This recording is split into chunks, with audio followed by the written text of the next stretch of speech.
বাবা এটা বয়স হয়েছে hey guys, welcome back to my channel. তো দুপুরবেলা খাওয়া দাওয়ার পরে আমরা ভাবলাম একটু ঘুরে নিই, কারণ এক্ষুনি সন্ধ্যা লেগে যাবে। সন্ধ্যার আগে একটু ঘুরতে এসেছিলাম রাস্তায়। তো হোমস্টেটার বাইরে ঘুরতে এসে দেখি এই যে লুসি আর তার ভাই খেলা করছে, এবং তাদের সাথে একজন ব্ল্যাক ডগিও রয়েছে।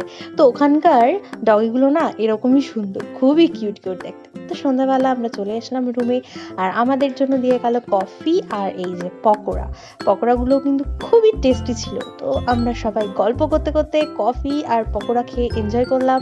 পরের দিন সকালে কিন্তু আমাদের ঘোরার অনেক প্ল্যান ছিল, তো আমরা খুব তাড়াতাড়ি শুয়ে পড়েছিলাম খাওয়া দাওয়া করে। তো পরের দিন সকালে যে কোথায় কোথায় যাচ্ছি আর কেমন খরচ হচ্ছে সেই সমস্ত তথ্য নিয়ে ফিরছি পরের ভ্লগে। ততদিন পর্যন্ত বাই।